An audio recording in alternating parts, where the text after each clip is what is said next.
안녕하세요. 춘희라디오입니다. 여러분, 만약 68살까지 글을 제대로 써본 적이 없다면 어떨 것 같으세요? 자신의 이름조차 겨우 써낼 수 있을 정도였던 한 할머님이 있었습니다. 그런데 이 할머님이 4년 만에 무려 베스트셀러 작가가 되셨습니다. 지금 이 순간에도 전국을 돌아다니며 강연을 하고 계시고 두 번째 책까지 준비 중이라고 하는데요. 도대체 이 할머님에게 무슨 일이 일어난 걸까요?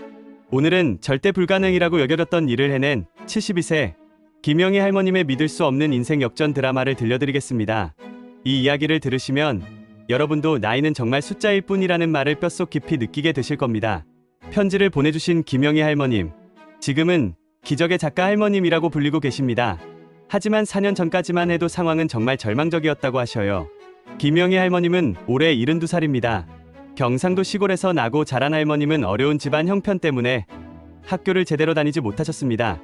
12살 때부터 농사일을 도우며 동생들 뒷바라지를 하느라 책상 앞에 앉아볼 기회가 없었다고 합니다. 춘희님, 정말 부끄러운 이야기지만 제 이름 석자를 겨우 쓸 수 있는 게 전부였어요. 마트에서 우유 하나 사려고 해도 가격표를 읽는 게 이렇게 어려울 줄 몰랐습니다. 은행에 가서도 통장 하나 만들기가 무서웠어요. 글을 모르니까 사람들한테 속을까봐, 혹시 바보 취급받을까봐. 할머님의 목소리에는 지난날의 아픔이 고스란히 담겨 있었습니다. 젊은 시절 21살에 결혼하셔서 새 아이를 키우며 살림만 하셨다고 해요. 남편분이 농사와 목수일을 하며 가족을 부양하셨지만 넉넉한 형편은 아니었습니다. 그런데 15년 전 남편분이 갑작스럽게 세상을 떠나셨습니다. 심근경색이었다고 하네요. 하루아침에 홀로 남겨진 할머님, 그때부터 진짜 고립된 삶이 시작되었다고 합니다. 아이들은 저마다 도시로 나가서 살기 바빠했어요. 물론 안부 전화도 하고 가끔 용돈도 보내주지만 그래도 혼자 지내는 시간이 너무 길었어요. TV만 보다가 하루가 가고 또 하루가 가고 이렇게 살아서 뭐하나 싶더라고요. 할머님은 자신이 점점 세상에서 멀어져 가는 것 같다고 느꼈다고 합니다. 동네 사람들과도 대화가 줄어들고 병원에 가서도 증상을 제대로 설명하기 어려워서 점점 집에만 틀어박혀 지내게 되었다고 해요. 그런 상황이 3년 정도 계속되었다고 합니다. 그러던 어느 가을날 동네 슈퍼에서 전단지 하나를 보게 되었어요. 도서관에서 어르신 한글교실 수강생을 모집한다는 거였어요. 처음엔 나 같은 사람이 가도 될까 싶었는데 그때 마침 슈퍼 사장님이 말씀하시더라고요. 영희 언니, 한번 가보세요. 집에서 혼자 계시지만 말고. 그 말이 제 마음을 움직였어요. 하지만 결심을 내리기까지는 며칠이 걸렸다고 합니다. 새벽에 잠에서 깨면 정말 가도 될까? 하는 고민이 머릿속을 맴돌았다고 해요. 무엇보다 창피했어요. 이 나이에 고노덜를 배운다고 하면 사람들이 얼마나 이상하게 볼까 싶어서요. 혹시 젊은 사람들이 비웃지는 않을까 봐서요. 그래도 용기를 내서 도서관 문을 두드렸습니다. 그런데 정말 뜻밖이었다고 해요. 할머님만 있는 게 아니었거든요. 저보다 나이 많은 할아버님도 계시고 비슷한 또래 할머님들도 여러 분 계셨어요. 다들 저와 비슷한 사정이었죠. 어려서 학교를 못 다닌 분들, 전쟁 때문에 공부할 기회를 놓친 분들, 그분들을 보니까 제 마음이 한결 편해졌어요. 첫 수업날 선생님은 젊은 여자 선생님이었다고 합니다. 김은정 선생님이라고 한글 교육 봉사를 5년째 하고 계신 분이었어요. 김은정 선생님이 첫 시간에 이런 말씀을 하셨어요. 어르신들, 배움에는 절대 늦은 때가 없습니다. 오늘 여러분이 쓰시는 이 한 글자, 한 줄이 내일의 인생을 완전히 바꿀 수 있어요. 저는 그런 기적을 여러 번 봤습니다. 그 말이 제 가슴을 뜨겁게 만들었어요.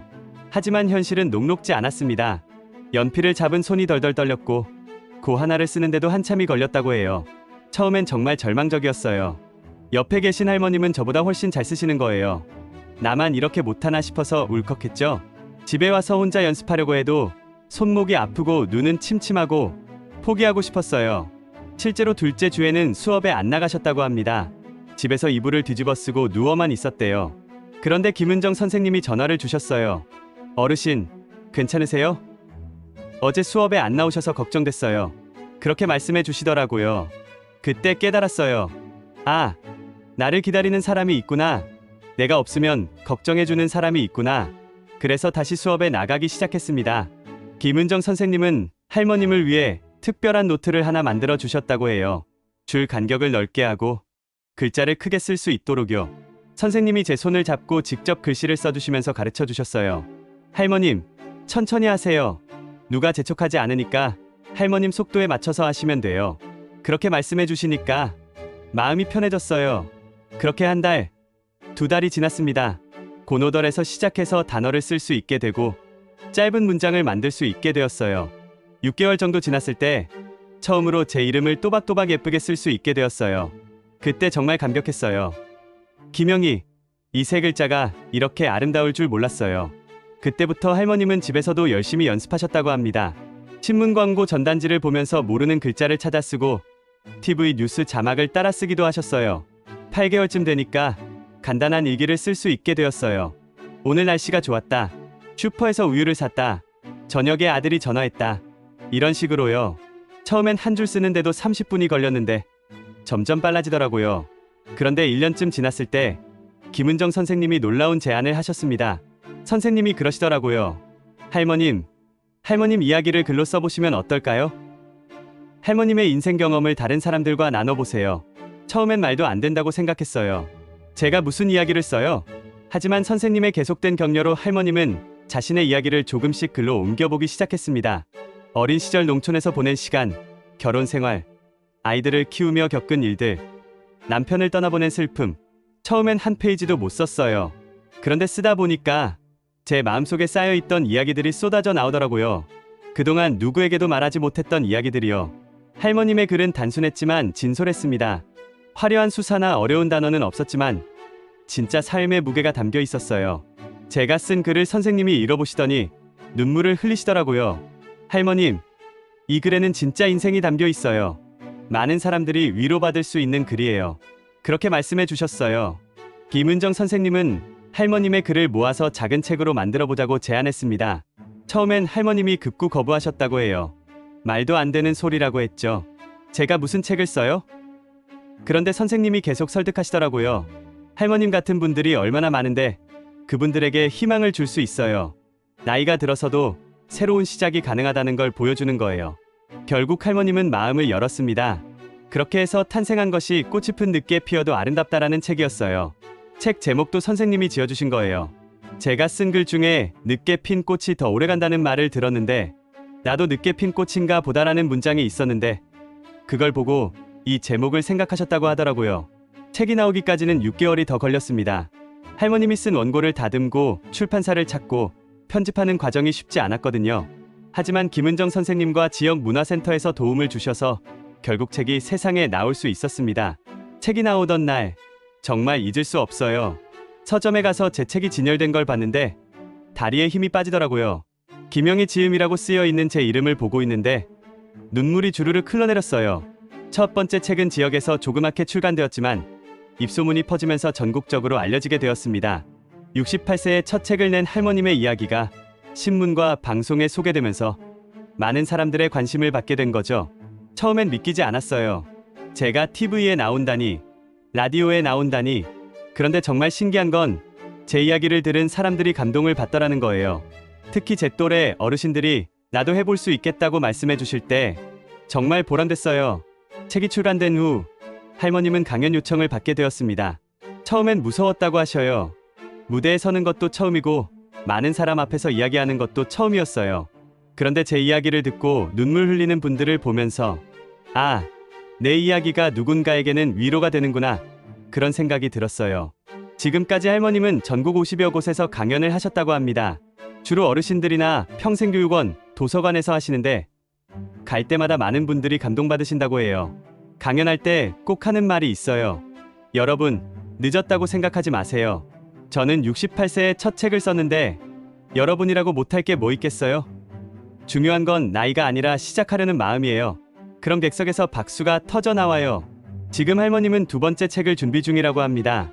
이번에는 한글을 배우면서 만난 동료 어르신들의 이야기를 담을 예정이라고 해요. 한글 교실에서 만난 할아버지, 할머니들이 저마다 사연이 있으세요. 90세에 처음 편지를 쓴 할아버지, 손자에게 동화책을 읽어주고 싶어서 한글을 배운 할머니, 이런 분들의 이야기를 책으로 만들고 싶어요. 할머님은 이제 매일 글을 쓰신다고 합니다. 일기도 쓰고 가끔은 시도 쓰시고 손자 손녀들에게 편지도 쓰신다고 해요. 글을 쓸 수 있게 되니까 세상이 다르게 보여요. 길을 걸으면서도 간판을 읽을 수 있고 책을 읽을 수 있고 무엇보다 제 생각과 감정을 글로 표현할 수 있게 되었어요. 이런 기쁨이 있는 줄 몰랐어요. 할머님은 지금도 한글 교실에 나가신다고 합니다. 이제는 학생이 아니라 조교 역할을 하신다고 해요. 새로 오시는 어르신들을 보면 옛날에 제가 생각나요. 나 같은 사람이 와도 될까? 하면서 주눅 들어 하시는 분들이 계세요. 그분들에게 제가 말해요. 저도 처음엔 그랬어요. 그런데 보세요. 지금은 책도 쓰고 강연도 해요. 그럼 그분들 표정이 밝아져요. 할머님의 이야기를 들으면서 정말 많은 생각이 들었습니다. 68세에 시작해서 72세에 베스트셀러 작가가 된다는 게 정말 가능한 일일까요? 하지만 김영희 할머님의 이야기는 실제로 일어난 일입니다. 제가 항상 하는 말이 있어요. 나이는 숫자일 뿐이다. 이 말이 그냥 위로의 말이 아니에요. 정말 그래요. 중요한 건 마음가짐이에요. 늦었다고 생각하는 순간 정말 늦어져요. 하지만 지금이라도 시작하자고 생각하면 새로운 인생이 펼쳐져요. 할머님은 앞으로의 꿈에 대해서도 이야기해 주셨습니다. 80세까지는 글을 쓰고 싶어요. 그리고 가능하다면 작은 도서관 하나를 만들고 싶어요. 저처럼 글을 늦게 배우는 분들을 위한 공간을요. 그곳에서 제 경험을 나누고 또 다른 김영희가 나올 수 있도록 도왔으면 좋겠어요. 마지막으로 할머님이 청취자 여러분께 전하고 싶은 말씀이 있다고 하셔서 그대로 전해드리겠습니다. 여러분, 지금 이 방송을 듣고 계신 모든 분들께 말씀드리고 싶어요. 나이가 많다고 해서 늦었다고 해서 포기하지 마세요. 저는 68세에 처음 제대로 된 글을 썼어요. 그리고 72세인 지금도 매일 새로운 걸 배우고 있어요. 여러분 중에 이제 와서 뭘 해봐야 하고 생각하는 분이 계실지도 몰라요. 하지만 정말 그렇지 않아요. 오늘 시작하는 작은 한 걸음이 1년 후에는 거대한 변화가 될 수 있어요. 제가 처음 연필을 잡고 고을 썼을 때 4년 후에 제가 책을 쓸 거라고 상상이나 했겠어요? 저도 몰랐어요. 하지만 포기하지 않고 한 글자 써나갔더니 이렇게 되었어요. 여러분도 마찬가지예요. 뭐든 좋아요. 글쓰기든 그림 그리기든 악기 배우기든 새로운 언어 배우기든 하고 싶은 게 있다면 지금 시작하세요. 늦었다고 생각하지 말고요. 그리고 주변에 저 같은 분이 계시다면 격려해 주세요. 나이가 들어서 뭘 해라고 말하지 말고 대단하시네요. 응원할게요라고 말해주세요. 그 한마디가 누군가의 인생을 바꿀 수 있어요. 마지막으로 절대 자신을 포기하지 마세요. 여러분 안에는 아직 피어나지 못한 꽃이 있어요. 늦게 피어도 괜찮아요. 늦게 핀 꽃이 더 아름답고 더 오래 가거든요. 여러분, 오늘 김영희 할머님의 이야기 어떻게 들으셨나요? 68세의 한글을 제대로 배우기 시작해서 72세에 베스트셀러 작가가 된 할머님의 이야기, 정말 우리에게 많은 것을 생각하게 해주는 이야기였습니다. 나이는 숫자일 뿐이라는 말, 이제 정말 실감나지 않으세요? 할머님처럼 60대, 70대에도 새로운 도전을 시작할 수 있다면 지금 이 방송을 듣고 계신 모든 분들도 언제든 새로운 시작을 할 수 있을 것입니다. 혹시 여러분 중에도 이제 와서 뭘 해봐야 하고 망설이고 계신 분이 있다면 김영희 할머님의 이야기를 기억해 주세요. 첫 걸음을 내딛는 용기, 그것이 인생을 바꾸는 시작이라는 거요. 그리고 주변에 새로운 도전을 하려는 분이 있다면 따뜻한 응원을 보내주세요. 그 응원이 또 다른 김영희 할머님을 만들어낼 수 있을 테니까요. 오늘도 따뜻한 사연을 보내주신 김영희 할머님께 감사드리고 끝까지 들어주신 모든 청취자 여러분께도 감사합니다. 다음 시간에도 더 감동적이고 의미 있는 이야기로 찾아뵙겠습니다. 지금까지 춘희 라디오였습니다. 구독과 좋아요는 제게 큰 힘이 된답니다.